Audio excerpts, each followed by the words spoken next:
1 Samuel 17. Now the Philistines gathered their forces for war and assembled at Socoh in Judah. They pitched camp at Ephes-Dammim between Socoh and Azekah. Saul and the Israelites assembled and camped in the valley of Elah and drew up their battle line to meet the Philistines. The Philistines occupied one hill and the Israelites another, with the valley between them. A champion named Goliath, who was from Gath, came out of the Philistine camp. His height was 6 cubits and a span.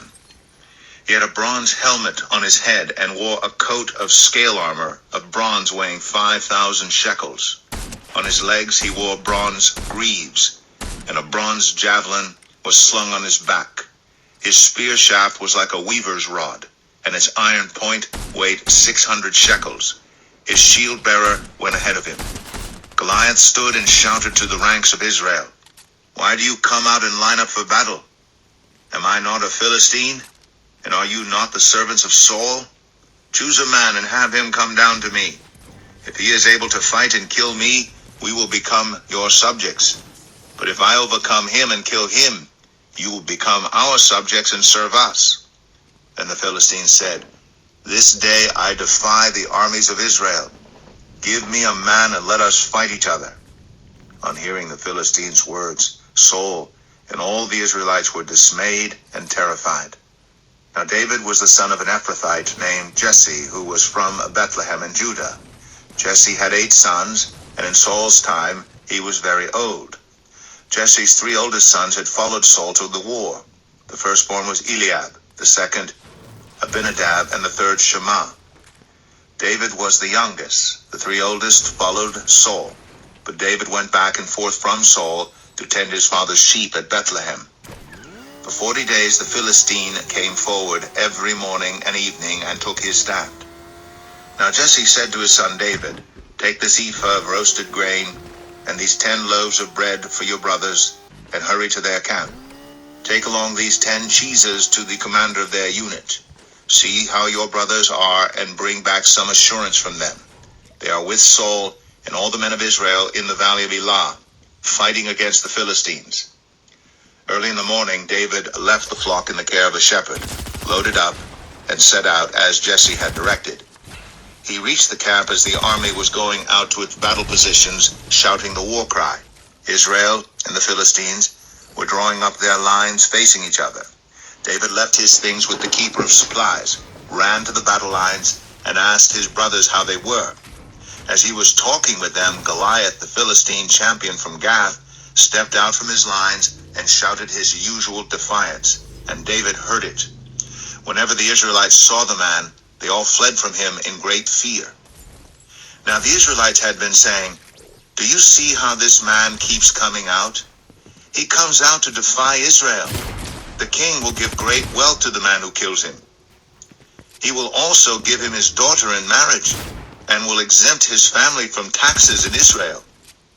David asked the men standing near him, "What will be done for the man who kills this Philistine and removes this disgrace from Israel? Who is this uncircumcised Philistine, that he should defy the armies of the living God?"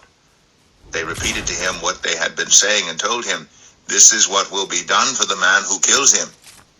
When Eliab, David's oldest brother, heard him speaking with the men, he burned with anger at him and asked, "Why have you come down here? And with whom did you leave those few sheep in the wilderness? I know how conceited you are and how wicked your heart is. You came down only to watch the battle." "Now what have I done?" said David. "Can't I even speak?" He then turned away to someone else and brought up the same matter. And the men answered him as before. What David said was overheard and reported to Saul. And Saul sent for him. David said to Saul, "Let no one lose heart on account of this Philistine. Your servant will go and fight him." Saul replied, "You are not able to go out against this Philistine and fight him. You are only a young man, and he has been a warrior from his youth." But David said to Saul, "Your servant has been keeping his father's sheep. When a lion or a bear came and carried off a sheep from the flock, I went after it, struck it, and rescued the sheep from its mouth. When it turned on me, I seized it by its hair struck it, and killed it. Your servant has killed both the lion and the bear. This uncircumcised Philistine will be like one of them, because he has defied the armies of the living God. The Lord who rescued me from the paw of the lion and the paw of the bear will rescue me from the hand of this Philistine." Saul said to David, "Go, and the Lord be with you." Then Saul dressed David in his own tunic. He put a coat of armor on him and a bronze helmet on his head. David fastened on his sword over the tunic and tried walking around, because he was not used to them. "I cannot go in these," he said to Saul, "because I am not used to them." So he took them off. Then he took his staff in his hand, chose 5 smooth stones from the stream, put them in the pouch of his shepherd's bag, and with his sling in his hand, approached the Philistine. Meanwhile, the Philistine, with his shield bearer in front of him, kept coming closer to David. He looked David over and saw that he was little more than a boy, glowing with health and handsome, and he despised him. He said to David, "Am I a dog, that you come at me with sticks?" And the Philistine cursed David by his gods. "Come here," he said, "and I'll give your flesh to the birds and the wild animals." David said to the Philistine, "You come against me with sword and spear and javelin, but I come against you in the name of the Lord Almighty, the God of the armies of Israel, whom you have defied. This day the Lord will deliver you into my hands, and I'll strike you down and cut off your head. This very day I will give the carcasses of the Philistine army to the birds and the wild animals. And the whole world will know that there is a God in Israel. All those gathered here will know that it is not by sword or spear that the Lord saves, for the battle is the Lord's, and he will give all of you into our hands." As the Philistine moved closer to attack him, David ran quickly toward the battle line to meet him. Reaching into his bag and taking out a stone, he slung it and struck the Philistine on the forehead.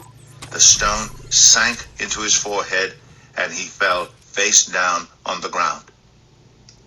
So David triumphed over the Philistine with a sling and a stone. Without a sword in his hand, he struck down the Philistine and killed him. David ran and stood over him. He took hold of the Philistine's sword and drew it from the sheath. After he killed him, he cut off his head with the sword.